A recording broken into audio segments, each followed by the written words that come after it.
Good evening, Pak Zikri.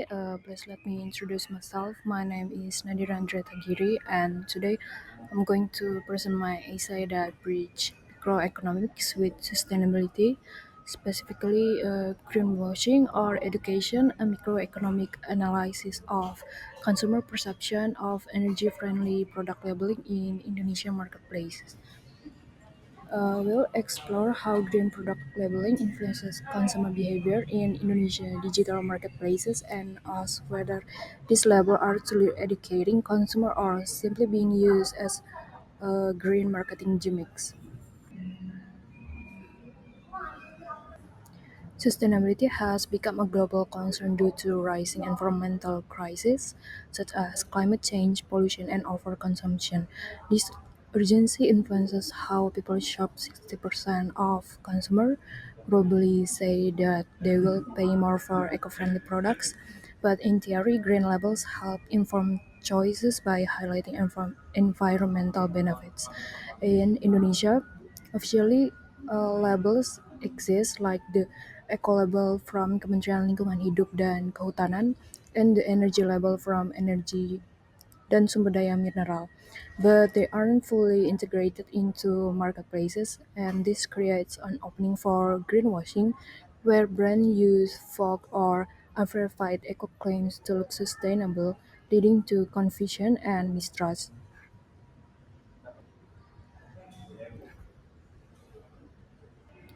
Microeconomics support green labeling as a tool for improving market efficiency. First, information asymmetry is when producers know more than consumer. Labels are meant to reduce this gap. Through consumer choice theory, we understand that people don't just buy for price, they also seek ethical value like being environmentally responsible. Signal theory adds that label sends quality message but only work if the label is seen as credible. And next is price elasticity tells us that Indonesian consumer may be more price sensitive, so value must be clear. Lastly, behavioral economics show that in digital setting, visual shortcuts like green leaves or eco badges influence snap decision, even if they are misleading.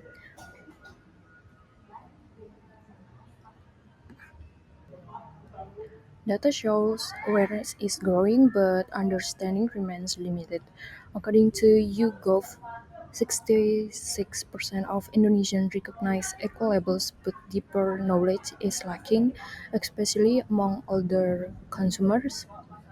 Snapcart found that 80% have tried sustainable products, mainly eco-packaging and energy-efficient devices. Cultural values like long-term orientation also influence preferences, but studies show real barriers remain, such as higher prices and limited availability. A case study on Gen Z's buying behavior for the Body Shop in Bandung found that while they are environmentally conscious, eco labels didn't significantly influence decision price and personal belief matter more.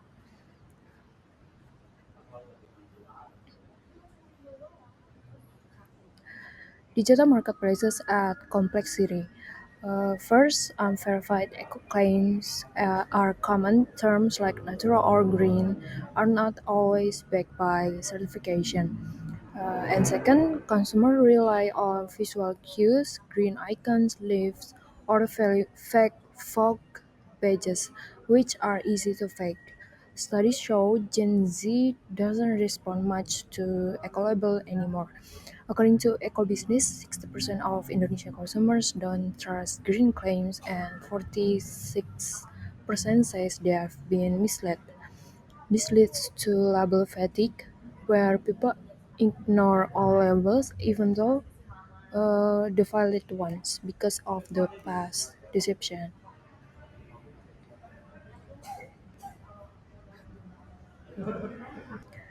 Greenwashing harms both consumer and the markets. It reduces trust in labels and causes market failure. Real sustainable products don't get rewarded while misleading ones thrive. Consumers pay for values they don't actually receive. Globally, we have seen this with the example of greenwashing, such as H&M's conscious line and Volkswagen emission scandal. In Indonesia, some bottled water brands promote eco bottles while their production still causes significant waste. The key issue is that greenwashing breaks that market ability to reward honest sustainability, which discourages responsible businesses.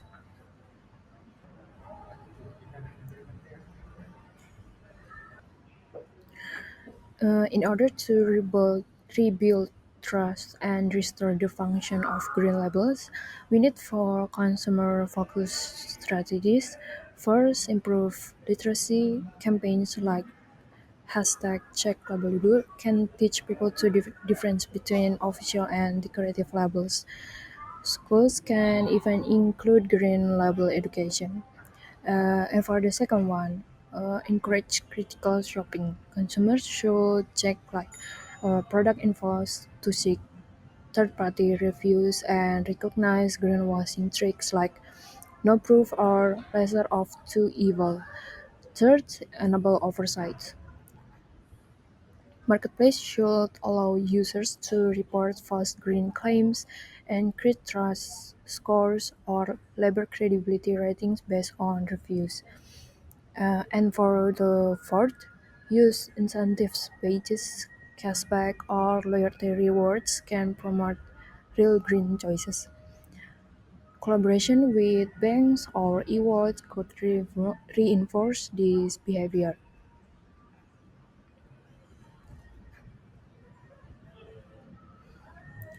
In theory, green labels can help consumers make rational, sustainable decisions by reducing information gaps, but in practice, especially in Indonesia digital marketplace, they often fail.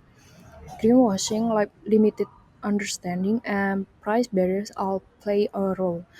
The result is a market where trust breakdowns and real sustainable products aren't rewarded. To fix this, we must empower consumers, not just protect them with the right education, transport, transparency, and tools. Green product labeling can fulfill its promise, guiding truly responsible and in fact impactful consumption decision.